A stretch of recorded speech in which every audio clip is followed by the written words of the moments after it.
Trataremos con la ayuda del Señor de recoger nuestra mente, nuestro corazón, otras preocupaciones. Sin duda hay cosas que nos preocupen o que anhelamos, deseamos, pero vamos a tratar de recoger nuestro corazón para que podamos cumplir ese deseo del apóstol del Señor. El propósito es que seamos instruidos, preparados para poder cumplir una misión muy especial y muy importante. Ser instrumentos en las manos de un apóstol de Dios. Y teniendo, hermanos, una preparación, podremos nosotros cumplir más fielmente. Podemos nosotros decirle a las almas, ¿y tú por qué crees esto? Porque yo así lo siento, o porque ese es mi sentir, o porque yo así lo entiendo. Bueno, pudiéramos responder, pero el deseo del varón de Dios es que estemos preparados para dar razón de nuestra fe, de por qué creemos o lo que vamos a reflexionar el día de hoy, por qué no creemos. Creemos en lo que Dios ha revelado y desechamos, decimos en una alabanza, desechamos la invención, lo que es mera tradición, lo que quiere invalidar, no la invalida porque la palabra de Dios es viva y eficaz y es eterna. Decía el Señor, los cielos y la tierra pasarán, pero mis palabras. Vamos a recordar el día de hoy un poquito acerca de un concepto que pues en el mundo se utiliza, que es la Trinidad, con la ayuda del Señor. Para ello vamos a leer un texto en el libro de Isaías, capítulo 44, del versículo 6 al versículo 8. Dice en el nombre del Señor: así dice Jehová, Rey de Israel, y su Redentor, Jehová de los ejércitos: yo soy el primero y yo soy el postrero, y fuera de mí no hay Dios. Vamos a leer hasta ahí nada más, sea para la honra y la gloria del Señor. Tomen asiento, hermanos, el Señor les pague.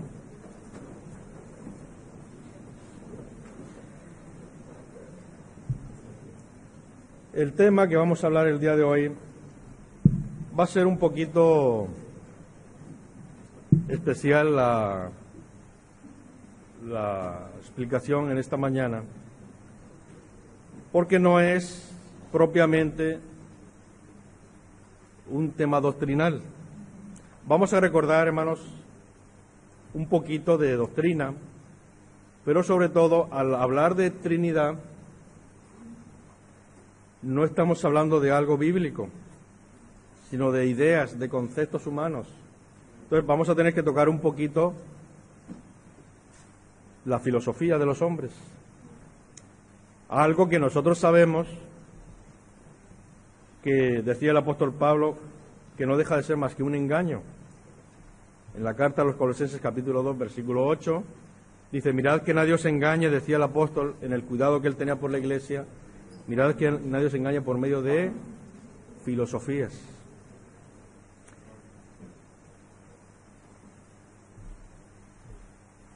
La palabra filosofía significa amor a la sabiduría, es una palabra griega, compuesto, hermanos, de dos palabras: filos, que es amigo, y sofia, que es sabiduría. Entonces, de la unión de esas dos palabras, filosofía, los griegos le dieron ese sentido, amor a la sabiduría. Los griegos antiguos, de hace 2000, 2500 años, pues eran personas, era una cultura, una civilización, pues que dentro de su pensamiento, de su cultura de ellos, le gustaba mucho el razonamiento, razonar el porqué de las cosas.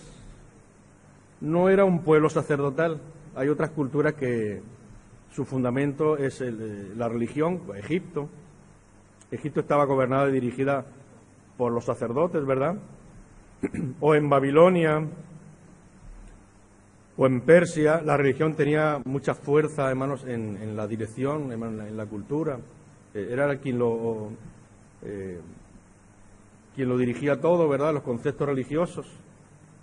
Sin embargo, los griegos eran un pueblo que pues amaba mucho la libertad personal y a ellos les gustaba mucho el filosofar, razonar, meditar en el pensamiento de ellos acerca de la existencia de las cosas. Entonces, ellos usaban un instrumento que era la filosofía. ¿Cuántos de los que, de mis hermanos, cuántos han estudiado filosofía en el bachillerato en la universidad?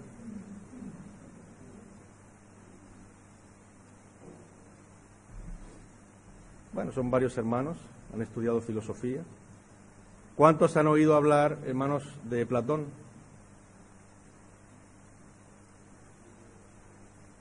¿Cuántos han oído hablar? Son filósofos muy conocidos, ¿verdad? Platón o Aristóteles, ¿verdad? Sin embargo, ¿cuántos han oído hablar de Antíoco de Apamea? ¿O cuántos han oído hablar de Polibio, de Albino, de Apuleyo? Bueno, pues esos filósofos que casi no tienen notoriedad, sin embargo, la civilización occidental tiene mucho fundamento, mucha base en las ideas de ellos, porque de lo que habló Platón o de lo que habló Aristóteles, ellos lo reelaboraron. Platón vivió en el siglo IV antes de Cristo y estos filósofos pertenecían, que estamos nombrando ahora, eran platónicos, pero no eran discípulos de Platón porque vivieron 2 siglos después. En el siglo I, desde el siglo I hasta el siglo II después de Cristo, una corriente filosófica llamada platonismo medio. Hubieron 3 corrientes filosóficas: el platonismo, el siglo IV antes de Cristo, del siglo I al siglo II, hermanos, el platonismo medio, y luego a partir del siglo III el neoplatonismo, que era la corriente religiosa a la que perteneció otro de los filósofos que luego está catalogado como padre de la Iglesia Católica, llamado Agustín de Hipona, que se conoce como San Agustín. Bueno, pues todos estos filósofos, de ellos surge la elaboración del concepto de la Trinidad, como un concepto razonado. La Trinidad, hermanos, pues ya en otros pueblos antiguos ya existía, hermanos, hay estatuas, hay imágenes de divinidades en Egipto, en la India, en Babilonia, donde ya tenían ellos su, vamos a decir, no le llamaban Trinidad, pero ya existía ese concepto. Nada más que no lo razonaban, ellos simplemente hacían sus imágenes y tenían aquel panteón de dioses y para ellos era su divinidad principal. De ahí pasó, hermanos, a Roma. La ciudad de Roma, hermanos, pues tenía un templo principal en lo que ahora es la colina del Capitolio, y ahí había, hermanos, la Trinidad romana. Ahí estaba el templo principal de la Trinidad romana, aunque no le llamaban Trinidad. Vamos a ver un poquito más adelante cómo surgió ese término. Entonces, no estamos hablando de divinidad, lo que estamos hablando ahora es filosofía, porque la Trinidad no existe, hermanos, no tiene fundamento bíblico.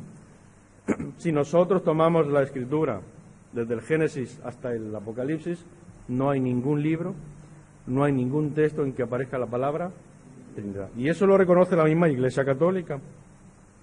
En diferentes publicaciones ellos han reconocido, está el Diccionario Universal, está la Nueva Enciclopedia Católica, ¿verdad? Está la Enciclopedia Británica y están las cartas, hermanos, las epístolas papales, donde se hace reconocimiento de que en los primeros siglos, o en el primer siglo de la primitiva Iglesia, no existía ese concepto.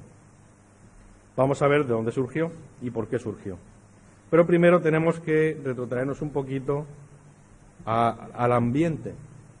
¿En qué ambiente, hermanos, se formó la Iglesia? En el tiempo de la primitiva Iglesia, el siglo I, ¿a qué época correspondía, hermanos? Era la época del Imperio Romano. Políticamente gobernaban los romanos en todo el Mediterráneo, donde surgió la Iglesia. La Iglesia surgió en Jerusalén y con la predicación de los apóstoles llegó, hermanos, por todo el mundo romano, llegó hasta Roma y muy posiblemente era el deseo del apóstol del Señor que llegara también hasta España. Y culturalmente, hermanos,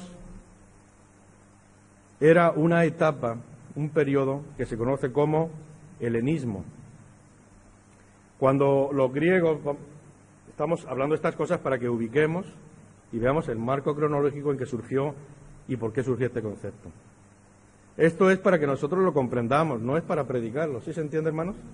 Esto es para que nosotros comprendamos cuando nos venga una persona que yo creo en la Trinidad y no sabe ni de lo que está hablando, ni el origen, no sabe, si tú le dices que te explique estas cosas, no lo saben. Nosotros, algunos de nosotros veníamos de la Iglesia Católica, tu hermano estudió en un seminario católico 5 años y nunca me explicaron a mí cuál era el origen de la Trinidad. Muchos sacerdotes católicos ni siquiera, muchos sí lo conocen todo esto, sí lo saben, pero hay muchos que ni siquiera eso. Y la gente, hermanos del católico, hermanos de miembros de la Iglesia Católica, no conoce estas cosas. Pero es importante que nosotros estemos persuadidos y entendamos, porque nos pueden sacar textos, ¿verdad?, de la Biblia, pero nosotros estamos comprendiendo que son personas indoctas e inconstantes, que ¿qué hacen con los textos? Las tuercen. Por más pericia que tengan en el hablar, en la exposición, pero tenemos que tener nosotros bien definido y bien claro que es un error, que es una mentira, que es un engaño, el concepto de la Trinidad. Entonces, por eso un poquito está tu hermano planteando el marco histórico, cronológico y las circunstancias en que surgió este concepto. Decimos que en la época del Imperio Romano, del tiempo que vivió Cristo, que vivió el apóstol Pablo, era una época en que estaba, vamos a decir, la cultura de la época se denomina, por la historiografía actual, se denomina helenismo. Y el helenismo, hermano, surgió, todos hemos oído hablar de Alejandro Magno. Bueno, hasta Alejandro Magno, cada región tenía su cultura, tenía su religión, tenía sus leyes, sus principios. Alejandro Magno, hermanos, conquistó todo vamos a decir, toda la zona oriental, hermanos, hasta la India, ¿verdad? Desde Egipto, hermanos, lo que era la antigua Persia, la antigua Babilonia, la actual Grecia, Asia Menor, hermanos, y extendió, hermanos, sus conquistas, y en esas distintas regiones que estamos nombrando había diferentes culturas, diferentes religiones, diferentes mentalidades. Pues lo que hizo este hombre fue unificar, conquistó todos esos territorios y los unificó culturalmente, queriendo él con eso hacer, hermanos, un imperio universal. Y él quiso que los griegos que lo acompañaban se casaran con mujeres persas, con mujeres egipcias y se formara una sociedad mixta. Y mixta no solamente, hermanos, en cuanto a las razas, sino también mixta en cuanto a lo cultural. Se estableció el griego como idioma universal, por eso el apóstol Pablo y por eso los judíos de la época, hermanos de Cristo, la mayoría hablaban griego, porque era un idioma, como ahora podemos decir el inglés, que se conoce en cualquier parte del mundo, pues en esa época se puso de moda el griego. Fue Alejandro Magno quien hizo esta labor. Pues esa cultura que se formó de mezcla de ideas persas con ideas babilónicas, con ideas egipcias, con ideas griegas, pues esa cultura que surgió, vamos a decir, se llama sincretismo, ese fenómeno de unión, de mezcla de culturas, de mezcla de ideas. Pues ese mundo sincretista se denomina, en la historiografía se denomina helenismo. Fue el periodo helenístico. ¿Y en qué consiste ese periodo? Pues en que se mezclan las ideas. Ya las tradiciones y las culturas se mezclaron. Los pensamientos, hermanos, de una cultura y de otra se unieron. Y por eso, hermanos, esos conceptos, hermanos, que existían desde la antigüedad en la India, en Persia, en Egipto, también llegaron a existir en Roma. Los romanos no tenían esa cultura, esos pensamientos que a partir del siglo I, siglo II, hermanos, esas formas arquitectónicas o esa forma de pensamiento, forma de gobierno, no la tenían ellos. Roma era una república. Lo que ahora conocemos, hermanos, como Senado, ¿verdad? Poder ejecutivo, poder legislativo, eso lo inventaron los romanos. Había una separación de poderes.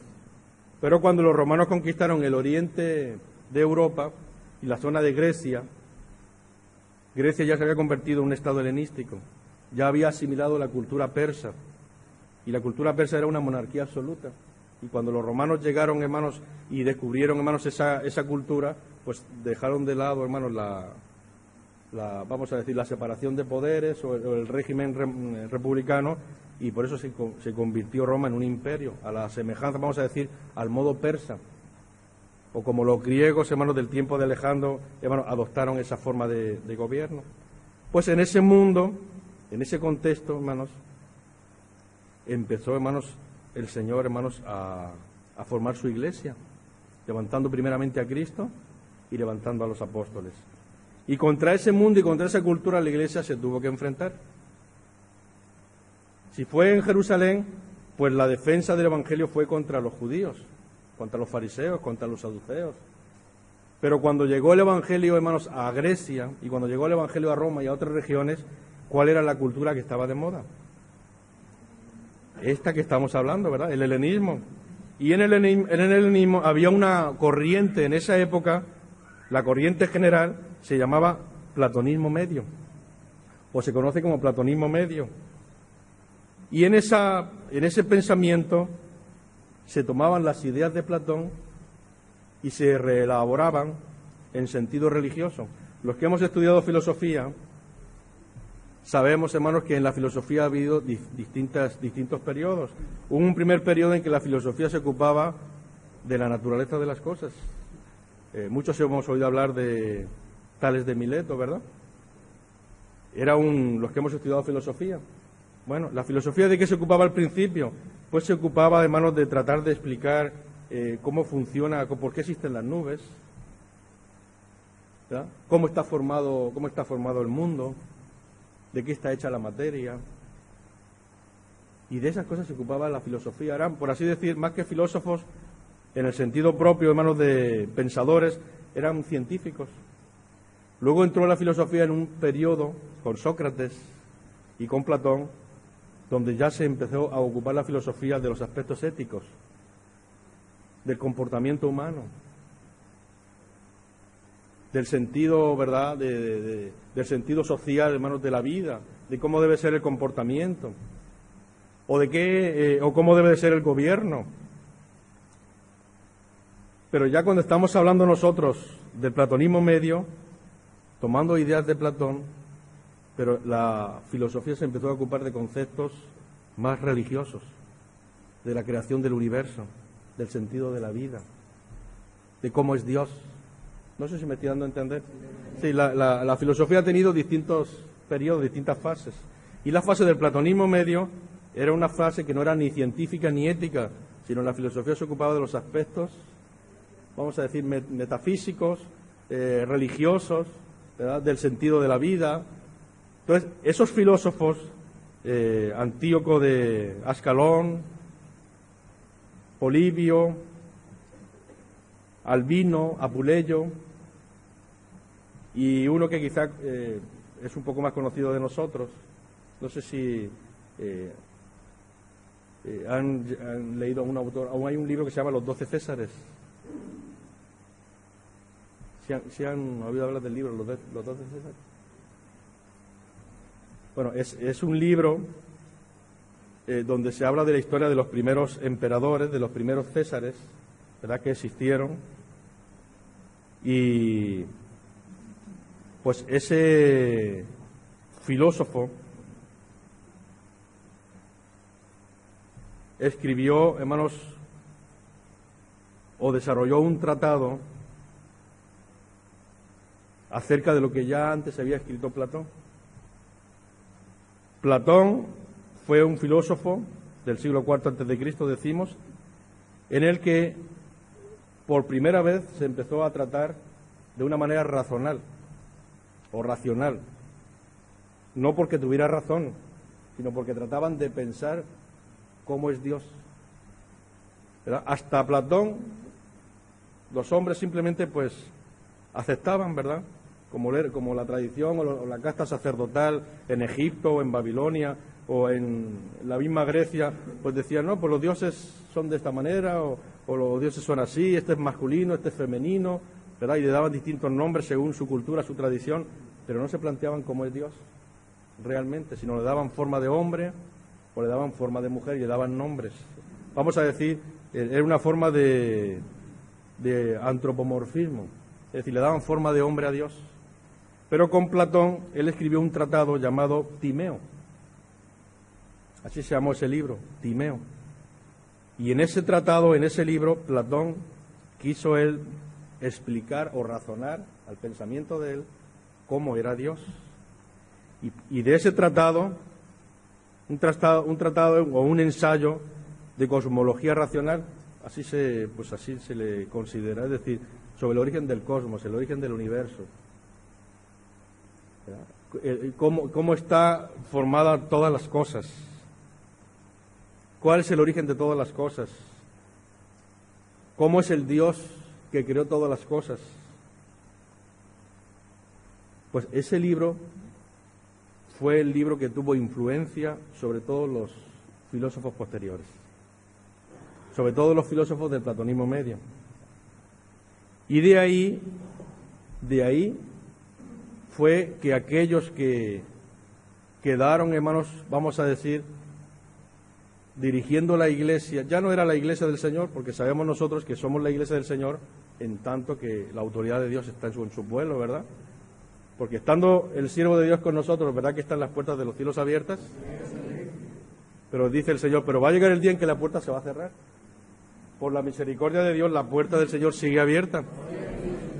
Y en lo cual nos alegramos y glorificamos al Señor por ello. Pero está escrito que un día la puerta se va a ¿qué cosa? Un día la puerta se va a cerrar. Y cuando esté la puerta ya cerrada y los hombres llamen a la puerta, dice el Señor, que ya no los conoce. Entonces, ya no va a haber iglesia. La iglesia, hermanos, va a estar el Señor con nosotros, dice, y nos dijo el apóstol del Señor, hasta que el Señor venga, ¿verdad? Estaré con vosotros todos los días hasta el fin. Estando el apóstol del Señor, está el Señor con nosotros. Pero llegará un día, hermanos, en que el Señor vendrá y entonces ya estaremos para siempre con Él, por toda la eternidad. Podemos decir que los que se queden, vamos a decir, seguirán siendo la iglesia del Señor. ¿Cómo fue la forma en que el Señor recogió a la iglesia en el tiempo del siglo I, en el tiempo de los apóstoles de la primitiva iglesia? Pues hermanos, el Señor recogió al último de los apóstoles y quedó la descendencia de la iglesia, que sí le llama el Apocalipsis, ¿verdad? Que el diablo lanzó un lago, o se lanzó un río de agua sucia, ¿verdad? Que son estas filosofías. Este es el río de agua sucia que lanza el diablo de su boca, ¿verdad? Porque el diablo no habla verdad, solamente habla ¿qué? Mentira. Y lo lanzó y quiso arrastrar a la mujer. Dice, pero a la mujer se le dieron las alas de la gran águila. Es decir, ellos tenían el Espíritu de Dios, ¿verdad? Y no podía el agua arrastrar. Dice, pero fue contra su descendencia. ¿Verdad que así dice el texto? En Apocalipsis 12. Y no pudiendo arrastrar a la mujer, dice, fue contra su ¿qué? Contra su descendencia. Pero ya no era la iglesia del Señor, era la descendencia de la iglesia. Aquellos que quedaron, pero que ya no estaban, hermanos, dentro del plan de quién. Porque sabemos nosotros que hay un plan de Dios para salvación, ¿verdad? Bendito sea el nombre del Señor.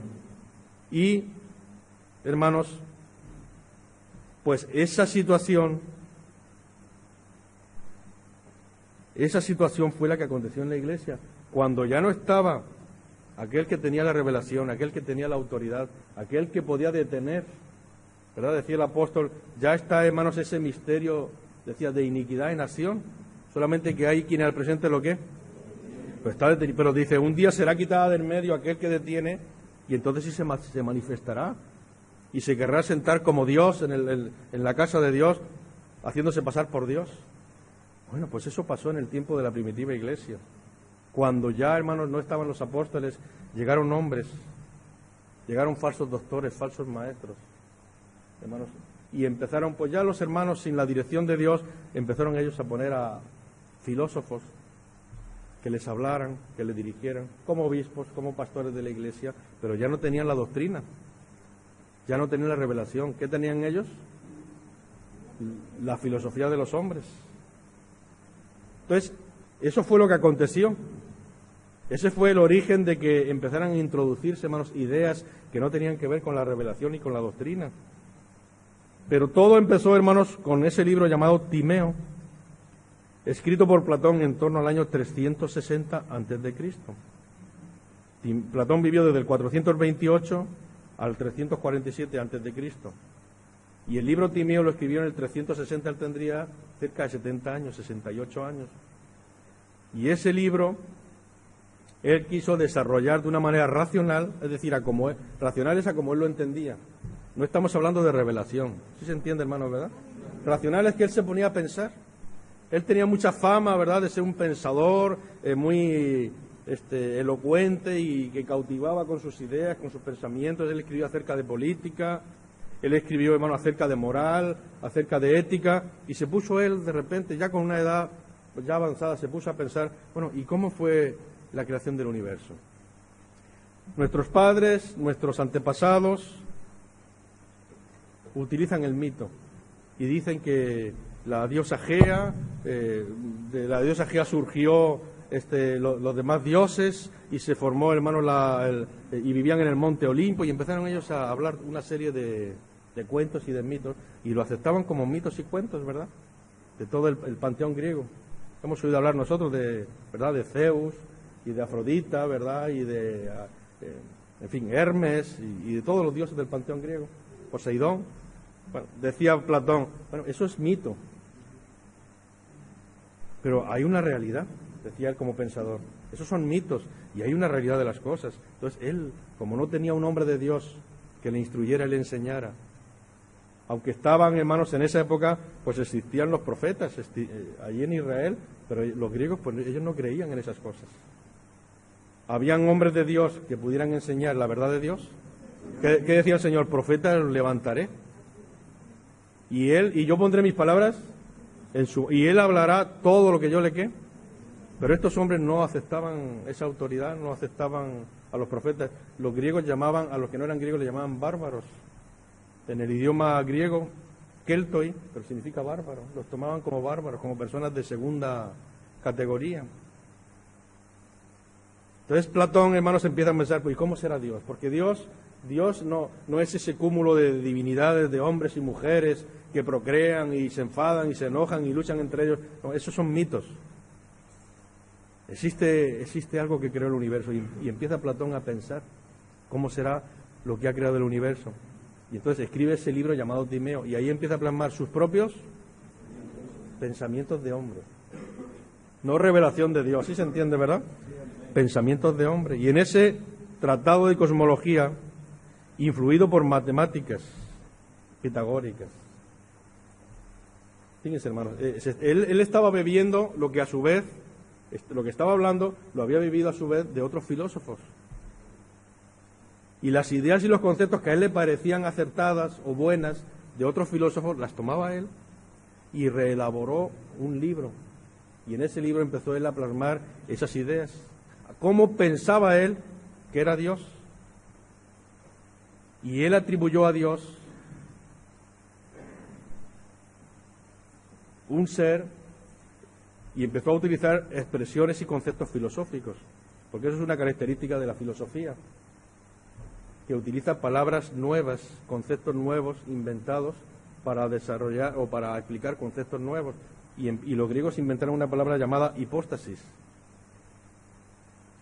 Y la hipóstasis es una manifestación de algo invisible, de forma visible. Y Platón empezó, hermanos, a decir que habían tres principios o tres hipóstasis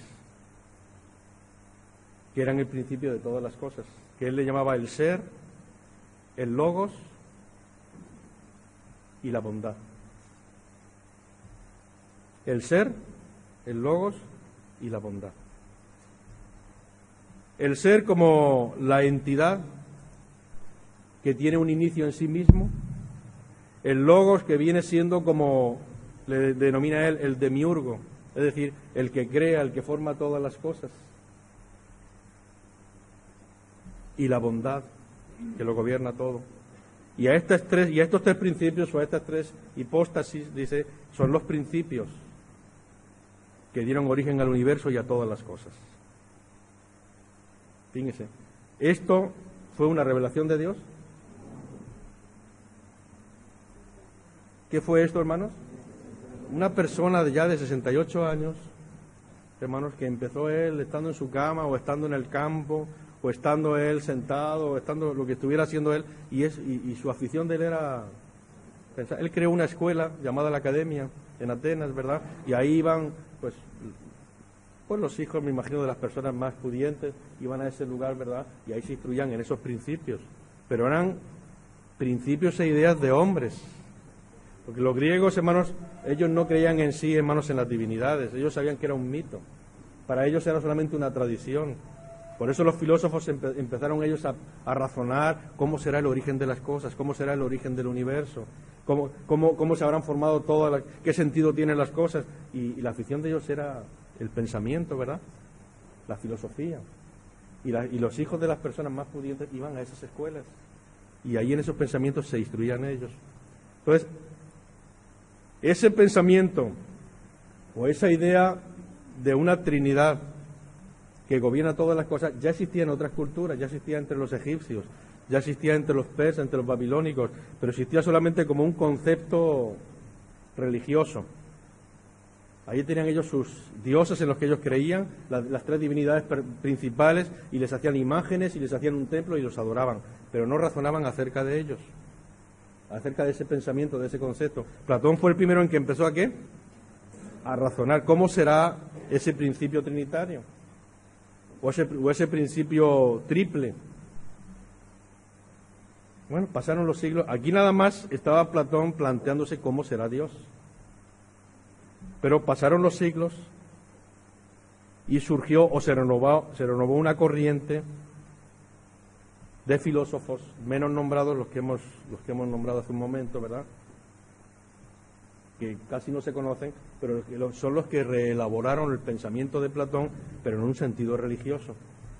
Ya no se iba a ocupar la filosofía, hermanos, en tiempo del Imperio Romano, ya no se iba a ocupar de la ética, ni se iba a ocupar, hermanos, de... Aunque había algún filósofo estoico como Séneca, que meditaba un poquito acerca de estas cosas, pero la principal preocupación de los que se denominaban filósofos de ese primer siglo era, hermanos, la religión. Era la religión, porque la religión en sí, hermanos, para los romanos era un acto social. El llevar, hermanos, ofrendas a un templo, que a Júpiter o que a Saturno, o que a la diosa Hera o la diosa Vesta, para ellos no era más que una obra social, no es que la gente creyera realmente ni amara a esos dioses, sino era una forma social de relacionarse o de celebrar algún acontecimiento. Pero en el pensamiento de las personas, ellos se ocupaban, hermanos, lo que regía, hermanos, el pensamiento y la cultura era la filosofía, y en el siglo I era una filosofía religiosa, se conoce como platonismo medio. Bueno, pues estos filósofos, hermanos, cuando el Señor recoge al último de los apóstoles, parece ser, podemos deducir nosotros, por las últimas cartas que se escribieron que eran del apóstol Juan, podemos deducir que quizá el último apóstol, ya Dios había recogido al apóstol Pablo, al apóstol Pedro, a los demás apóstoles, y quedaba el apóstol Juan. Mientras el apóstol Juan estuvo con la iglesia tuvo revelación. El apóstol Juan, dice la Iglesia Católica, ¿verdad?, que para final de siglo, quien gobernaba la Iglesia, o así está en el catálogo de los papas, aunque la palabra papa no se empezó a utilizar hasta el siglo IV, pero ellos así quieren hacer creer, ¿verdad?, que los primeros papas fueron Lino, Anacleto y Clemente de Roma, y que para finales del siglo I, el que estaba al frente de la Iglesia era Clemente de Roma, dice la Iglesia. Para ellos, su Iglesia, dice, el que estaba al frente de la Iglesia era Clemente de Roma. Pero viene una pregunta a nosotros: ¿a quién le reveló el Señor el Apocalipsis? ¿Fue a Clemente de Roma? Si Clemente de Roma hubiera sido el hombre de Dios que estaba al frente de la Iglesia a finales del siglo I, ¿a quién le hubiera revelado el Señor su voluntad? ¿Pero por qué ignoró a Clemente de Roma? ¿Porque para Dios era un desconocido? ¿Porque él no era un siervo ni un enviado de Dios? ¿Quién estaba al frente de la Iglesia? El apóstol Juan. Aunque estaba preso y aunque estaba anciano y en la situación que estuviera él, allá en aquella isla, hermanos, desierta, en medio del mar Egeo, ahí fue la bendición de Dios. Ahí fue la revelación de Dios. No hará nada el Señor sin que antes revele a sus siervos. Entonces, Juan era el siervo de Dios y a él le reveló el Señor el Apocalipsis. Estaba el apóstol de Dios, estaba Dios con la Iglesia. Aunque estuviera preso, aunque estuviera en aquella situación, pero la iglesia no estaba sola, estaba la autoridad de Dios con la iglesia. La puerta del cielo seguía abierta, seguía habiendo en la tierra quien oraba en favor de la iglesia. Pero ¿qué pasó, hermanos, cuando el Señor recoge al apóstol Juan? ¿Qué pasó con la revelación? ¿Qué pasó con las palabras puras, santas, limpias, que vienen de Dios? Se cierra ese conducto, hermanos. Y al no haber un hombre de Dios, ¿qué es lo que queda? Queda una descendencia, pero ya no le podemos llamar la iglesia del Señor. ¿Sí entendemos, hermano? Queda la descendencia de la iglesia. Es la descendencia, pero ya no es la iglesia de Dios, porque la iglesia de Dios es cuando está el apóstol de Dios, cuando está la puerta del Señor, hermanos, abierta, ¿verdad? Y ahí están los escogidos de Dios. Ahí está la iglesia santa del Señor. Bueno, ¿qué pasa cuando el Señor recoge al último de los apóstoles? Llegaron hombres, hermanos, que pues ellos decían, ¿verdad? Pues nosotros somos también cristianos, nosotros también somos creyentes y nosotros también somos parte de la iglesia, y ocupan puestos en la iglesia por su elocuencia, ¿verdad? No es algo extraño, hermano. En este tiempo, quizá a mis hermanos que son muy jóvenes no les ha tocado ver esa situación, pero ha llegado un tiempo, lo conocemos por la historia, ha habido un tiempo, y ese tema, hermanos, se toma mucho en la iglesia del Señor para nuestra instrucción. Ha habido un tiempo en que la iglesia, no todos, pero algunos hermanos confundían don con autoridad. ¿Sí ha habido tiempo que se ha vivido eso? ¿Sí entendemos lo que es confundir don con autoridad? Que se le da más importancia al hermano que es elocuente, ¿verdad? O la forma de expresarse, o la forma de trabajar, o la forma de hacer, se le da más importancia que la representación que él trae. O quién es el que en la iglesia realmente está gobernando. En el año 42 sabemos que hubo una rebelión en la iglesia contra el hermano Aarón, porque hubo hombres que pues se prepararon o leyeron o lo que fuese, o su forma de tratar a la iglesia, hermanos, cautivaron los sentimientos de los hermanos, y una iglesia que todavía estaba incipiente. También la iglesia tuvo una etapa de niñez, pero la iglesia es como una mujer, ¿verdad? Que de ser niña, hermano, se va formando a adolescente hasta que crece. Hubo una etapa de niñez, y en esa etapa de niñez, ¿qué pasó? Porque llegaron hombres y empezaron a decir que y yo sé más y entiendo, y que voy a hablar una cosa hoy que al hermano no ni le ha pasado por la cabeza, y se expresaban de esa manera y llegaron a cautivar a algunos hermanos. Bueno, pues si eso en un tiempo donde, hermanos, los hombres de Dios nos han instruido con tanta doctrina, con tanta enseñanza, hermanos, a nosotros, ¿no pasaría en la primitiva iglesia? Y sobre todo con hermanos pues inconstantes. Ese es el peligro de la inconstancia, ¿verdad? De no estar debidamente preparados, de no estar debidamente consagrados. Llega alguien que no es de Dios y fácilmente nos puede, ¿qué? Engañar. Sabiendo estas cosas, decían los apóstoles en sus últimas cartas, viendo ese peligro, sabiendo estas cosas de antemano, guardaos, decía, no sea que arrastrados por el error de los inicuos caigáis de vuestra firmeza. Antes creced en la gracia y en el conocimiento de nuestro Señor Jesucristo. ¿Verdad que así decía el apóstol Pedro en su segunda carta? Y de porque van a llegar algunos indoctos o inconstantes y van a torcer. Y el hermano falto de oración o falto de consagración, falto de espiritualidad, y llega una persona, hermanos, que tiene facilidad de palabra, o que ha estudiado mucho, o que sabe, hermanos, manejar, hermanos, el lenguaje, ha estudiado retórica, o tiene esa facilidad natural, y rápidamente nos puede, ¿qué? Nos puede cautivar a nosotros. Pues eso pasó en tiempo de la primitiva iglesia. Llegaron hombres. Pues en la historia han quedado los nombres, ahora se le llaman los padres de la iglesia, los padres apostólicos. Pero en su época, hermanos, eran filósofos que llegaron a la iglesia, se bautizaron y aquí estuvieron con los hermanos, pero ellos siempre tuvieron sus ideas. Ellos no estaban, hermanos, dispuestos a aprender la doctrina apostólica, si no lo hubieran tenido.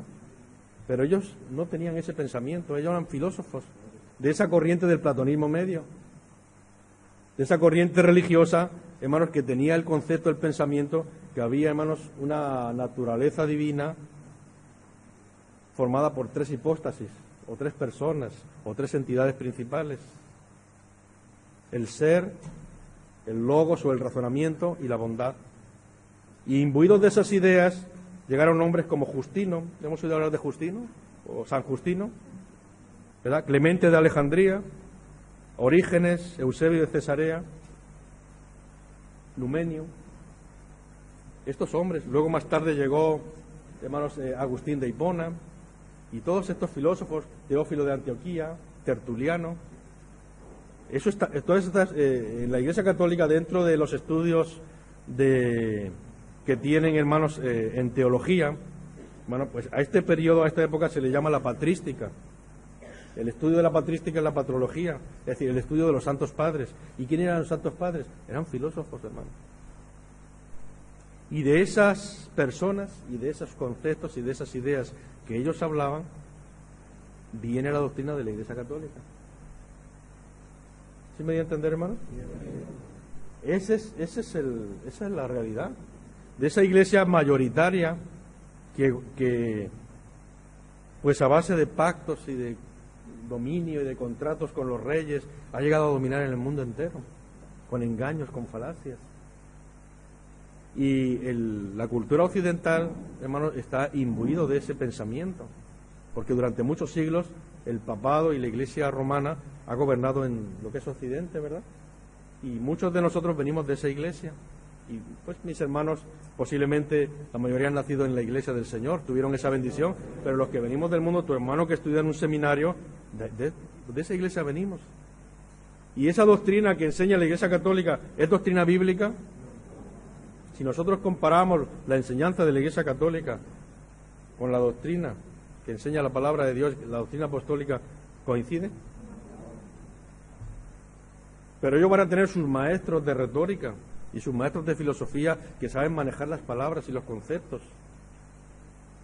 Y van a tratar de hacernos creer que lo que ellos hablan es la verdad y que está en la Biblia. Y te van a querer hacer ver que lo blanco es negro y que lo negro es blanco, porque tienen esa facilidad. Una ocasión, el apóstol del Señor, el hermano Samuel Joaquín, nos visitaba en España y nos hablaba él de estas cosas. Y decía el peligro de estas personas, porque estas personas tienen esa, vamos a decir, capacidad para engañar. Y nos daba un texto, ¿verdad?, hablando de aquello. Dice: ¿sabéis que cuando eres gentiles, tomó ese texto del apóstol del Señor, cuando eres gentiles se os extraviaba, llevándoos como se os llevaba a los ídolos mudos? ¿Cómo era posible, hermanos, que fuéramos nosotros a arrodillarnos delante de una escultura, de una imagen? Porque tienen hombres que tienen esa facilidad para hacernos llorar. Que no hay personas que se dedican, hermanos, al teatro y hacen reír y hacen llorar y mueven los sentimientos de las personas. Pues hay personas que tienen facilidad, ¿verdad?, para convencer, para cautivar. Bueno, pues estas personas tienen esa facilidad, y lo que no es bíblico al mundo le hacen creer que es de Dios. ¿Y dónde dice la Biblia que haya que adorar imágenes? ¿Y dónde dice la Biblia que haya que bautizar a los niños? ¿Y dónde dice la Biblia que Dios está formado por tres personas? Sin embargo, todas estas cosas... ¿Dónde dice la Biblia que nuestra Salvadora, a quien tengamos nosotros que ir e implorar, sea María, la Madre del Señor? ¿Dónde dice la Biblia que hay un lugar llamado el purgatorio, donde las almas van a purgar durante años sus penas? No es bíblico. Sin embargo, la gente lo cree y lo defiende. Y entre los conceptos que la gente cree y defiende es la Trinidad. Pero ¿dónde aparece la Trinidad en la Biblia? Bueno, nos van a sacar textos, pero ahí estarían hablando Cristo, los apóstoles, de la Trinidad. ¿Ellos nombraron la palabra Trinidad en alguna ocasión? ¿Dónde aparece la palabra Trinidad en la Biblia? Entonces, al no aparecer en la Biblia, entendemos que no es doctrina, sino que es una idea filosófica, es un concepto inventado ¿por quiénes? Por los hombres. ¿Quién es el que empezó a querer razonar acerca, hermanos, de la naturaleza trina de Dios? Platón fue el primero. ¿En qué libro? Libro Timeo. Ese es el origen, hermanos. En ese libro llamado Timeo, ese libro lo estudiaban todos los filósofos de la antigüedad. Lo que para nosotros ahora es la Biblia. El respeto que nosotros le tenemos a la Biblia, en la antigüedad los hombres le tenían ese respeto a ese libro llamado Timeo, porque lo escribió Platón. Y este pensador y este sabio aquí nos explica a nosotros cómo es la naturaleza de Dios. Y en la corriente, hermanos, del platonismo medio del siglo I, era la corriente predominante, hermanos, eran las ideas predominantes religiosas. Entonces, estos hombres llamados Justino, llamado Clemente de Alejandría, llamado Orígenes, que llegaron a la iglesia del Señor, pero que ya no, hermanos, ya no estaba la gracia del Señor en ella, ya no estaban los apóstoles. ¿Qué ideas traían del mundo? Y nos acordamos de cómo se llamaba a la corriente cultural de la época del Imperio Romano, helenismo. Y una característica del helenismo es el sincretismo. Es decir, mezclaban, ellos no tenían ninguna preocupación ni ningún problema en mezclar ideas de un lugar y ideas de otro y sacar una idea nueva. Para ellos era muy natural, no se les hacían herejías ni se les hacían cosas raras. Era muy natural, pues yo esto que he escuchado de acá y esto que he escuchado de allá, y lo uno y pues saco una idea nueva. Y eso para el mundo era algo atractivo, era algo agradable. Pues en esa mentalidad, en esa cultura, vivían esos hombres. Entran a la iglesia, traídos por Satanás, ¿verdad? Entran a la iglesia, o entran, hermanos, y se unen a los descendientes de la iglesia, ¿y qué les traen? Les traen doctrina. Aunque los descendientes de la iglesia, vamos a decir, tomando el texto de Apocalipsis, los descendientes porque la iglesia del Señor siempre se cuidó. ¿Verdad que sí, hermanos? La iglesia del Señor siempre se cuidó, siempre reconoció la autoridad, siempre reconoció dónde estaba la doctrina, dónde estaba la verdad, porque es la iglesia del Dios vivo, columna y apoyo de la verdad, los escogidos de Dios. Pero estamos hablando ya del periodo en que ya no estaban los apóstoles. Estamos hablando, vamos a decir, del 140. Vamos a poner más o menos una fecha aproximada, hermanos, en que Dios hubiera recogido al apóstol Juan por una edad muy avanzada que hubiera vivido. Vamos a decir 140. A partir del 140, hermanos, ya empieza a hablar, hermanos, la patrología de la Iglesia Católica, ya empieza a hablar de Justino a partir del 150. Empieza a hablar de Teófilo de Antioquía a partir del 180. Ya estamos hablando 20, 30, 40 años después de que desaparecieran, ¿quiénes? Los apóstoles. Y aunque tenían, como no, tenían las cartas de los apóstoles, tenían el recuerdo de lo que se habló, tenían la historia, ¿verdad?, de Cristo, ¿verdad?, de su nacimiento, de su trabajo, de su muerte en la cruz. Eso sí lo tenían. Pero la revelación, la doctrina. Entonces, ¿qué pasó en la iglesia? ¿O qué pasó con la descendencia de la iglesia? Llegó Justino, ocupando un cargo en la iglesia, vamos a decir, como obispos o como pastores de la iglesia. Llegó, hermanos, Clemente de Alejandría, llegó Orígenes, llegaron estas personas y cautivaron, en verdad, a los grupos o a los lugares, tendrían sus casitas de oración, sus templos, los lugares de reunión, los grupos que se habían formado. Ahí estaba la descendencia, ahí estaban los lugares que habían adquirido, a lo mejor alguna propiedad, algún terreno, algún templo. Hermano, ahí estaban los descendientes, ahí estaban esos grupos. El grupo sí estaba, pero no estaba la autoridad, no estaba la revelación. Entonces llegan estos filósofos y ocupan los cargos de dirección de la iglesia. ¿Y qué empiezan a hablar? Para que los acepten.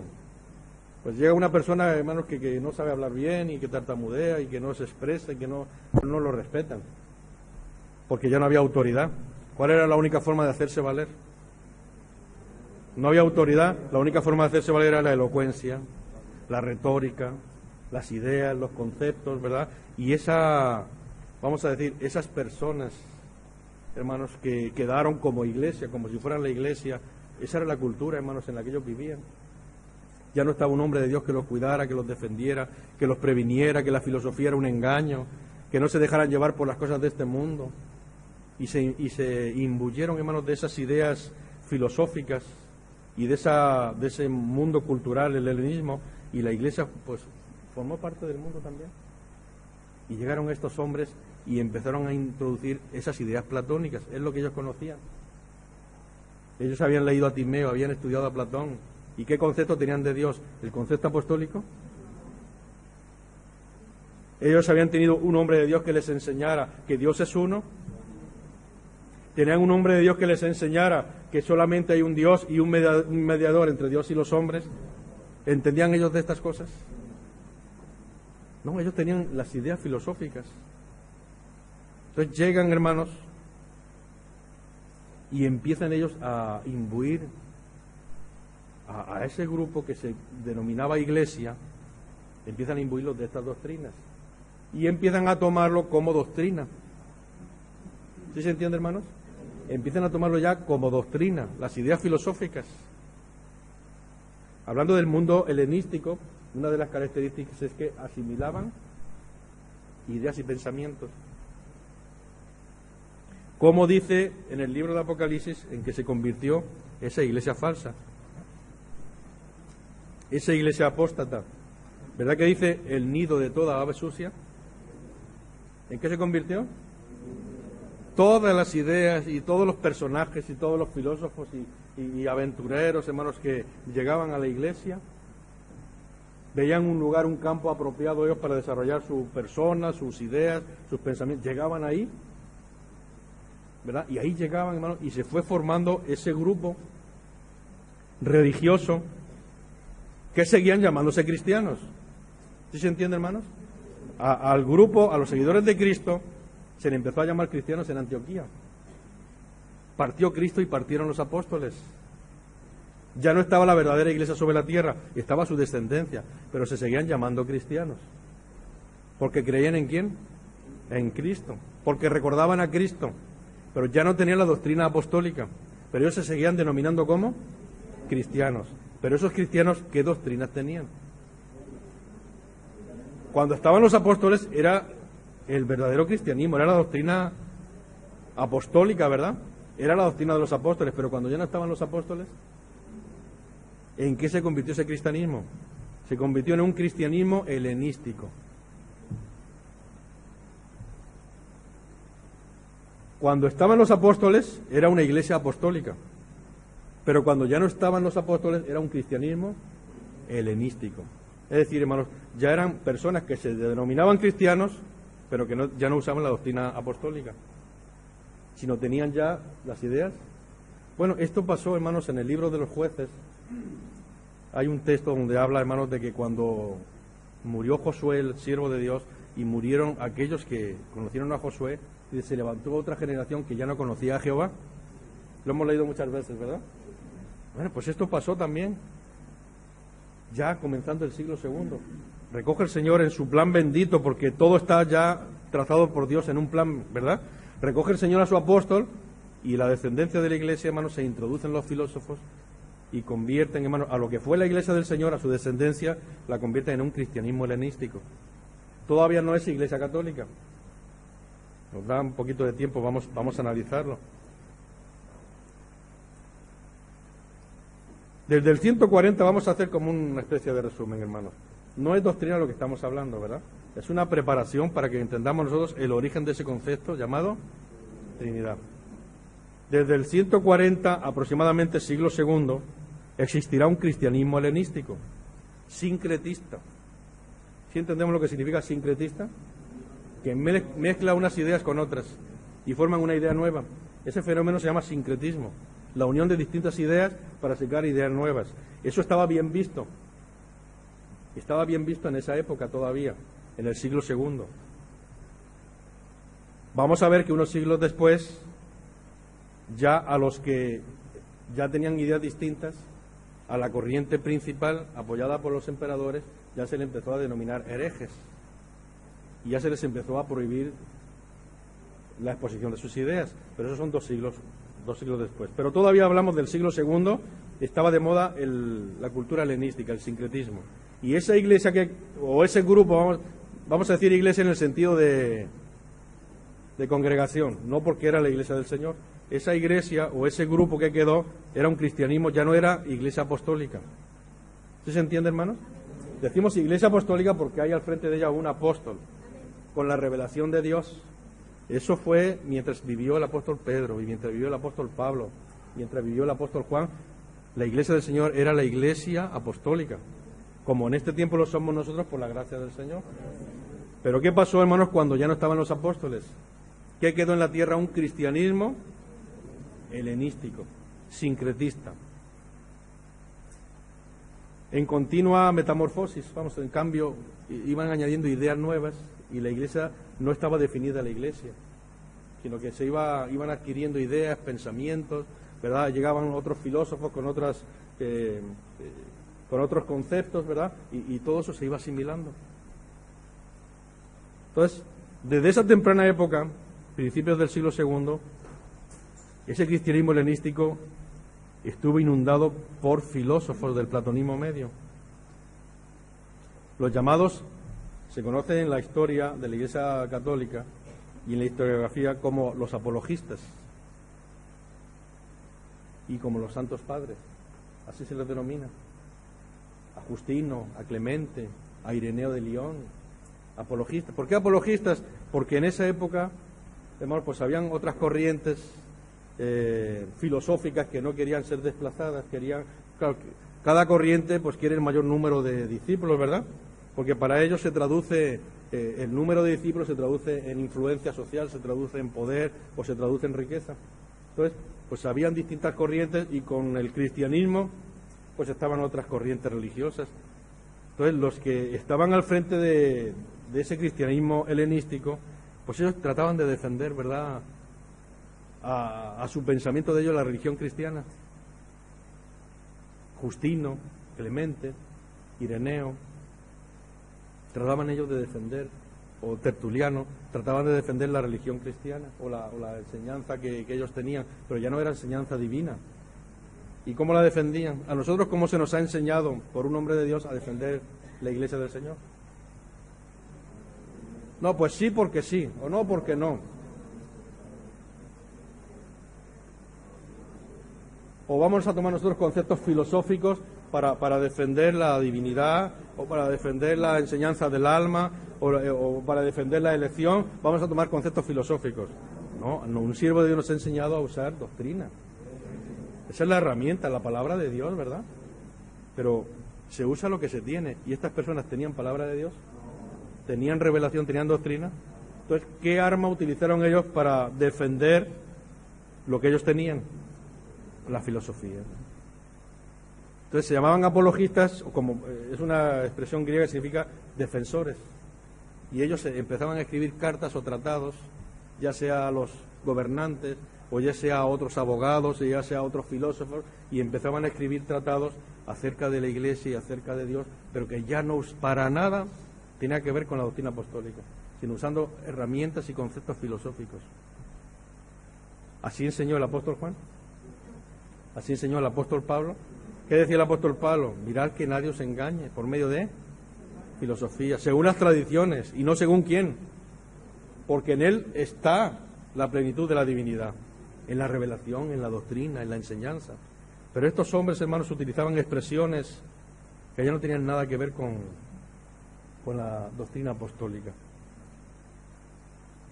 Y la Iglesia Católica les llama los santos padres. Es decir, ellos mismos están diciendo quiénes son los padres, o quiénes son los formadores, o quiénes son el origen de la iglesia de ellos. Por eso le llaman santos padres. Son los santos padres. Nuestra doctrina, ellos la desarrollaron. Nuestra enseñanza, ellos la hablaron. Y entre la doctrina que caracteriza a la Iglesia Católica, ¿cuál es la principal seña de identidad? ¿Verdad que es la Trinidad? Es una iglesia trinitaria. Un grupo que no se denomine trinitario se identifica como católico. Y vamos a decir, y las hijas de la Iglesia Católica, que son las iglesias evangélicas. Todos conocemos la historia, ¿verdad?, de la Reforma protestante, ¿verdad?, desde Lutero, ¿verdad?, Calvino, ¿verdad?, y los demás reformadores. ¿De dónde salió? ¿Quién era Lutero? Era un sacerdote agustino. Era sacerdote, y la esposa con la que él se casó era una monja de un monasterio. Y ellos protestaron, pero no protestaron por la doctrina. El enojo de Lutero fue porque se estaba construyendo la catedral, la Basílica de San Pedro en el Vaticano, se estaba construyendo y se ocupaba dinero, y mandaron por allá predicadores que si compraban una bula y echaban una monedita en un cofre, ¿verdad? En ese momento todos sus pecados eran ¿qué cosa? Y eso fue lo que escandalizó a Lutero, pero no era en sí la doctrina. No era en sí la doctrina, hermano, no era en sí la religión, sino fue un asunto económico.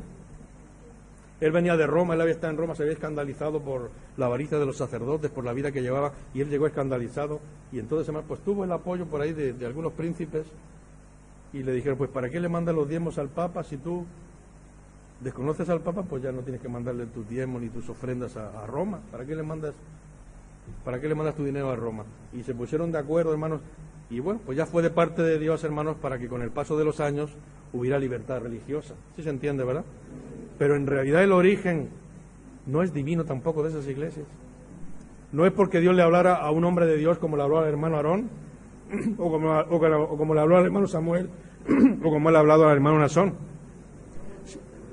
Eran hombres, hermanos, que formaban sus grupos con sus propias ideas o inconformidades. ¿Cuál es la doctrina de la iglesia evangélica o de la iglesia protestante? Dile a un evangélico que tú no eres trinitario, verás cómo te trata. Una ocasión, hermanos, casi nos sacan a golpes en una iglesia, en una ciudad en España, bueno, aquí cerquita, si la conocen, se llama Rubí.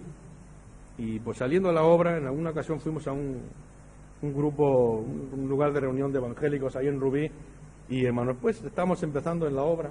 Tu hermano estaba como obrero en San Andrés de la Barca hace esto ya como 30 años, y visitamos ese lugar y empezamos a hablar acerca de, porque sacaron ellos el tema, y ustedes son trinitarios, y se dieron cuenta que no era, hermanos, la doctrina que traían, casi nos sacan a golpes, porque para ellos, hermanos, lo principal que es, pero que no se dan cuenta ustedes que con esas ideas ustedes forman parte de la iglesia romana. ¿Cómo que vamos?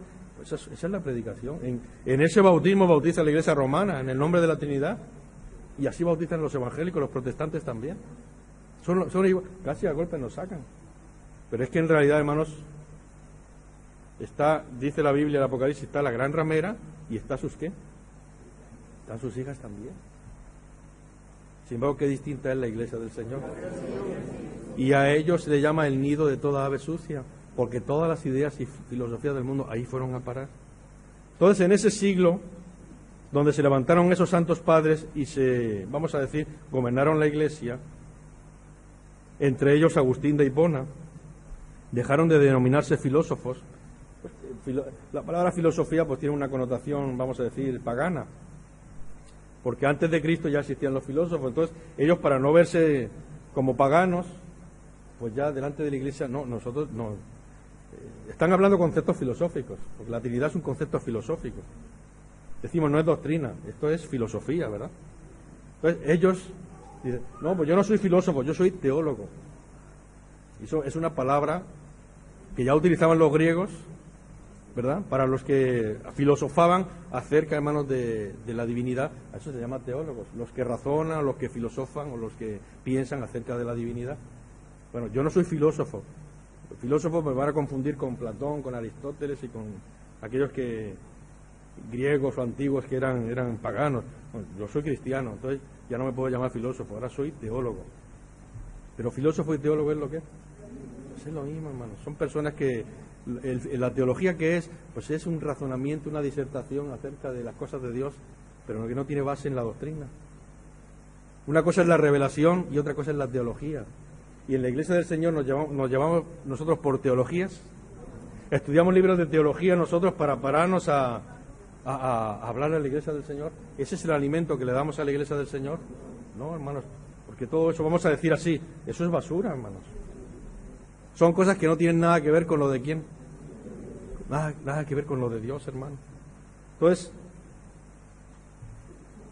ya para terminar, en ese ambiente, hermanos, el primero, nada más para que anoten esto, el primero que utilizó el concepto de tríada para referirse a Dios, usando la palabra trías, fue Teófilo de Antioquía, año 180, y el libro en griego se titula Pros Autolicon y en latín Ad Autolicum.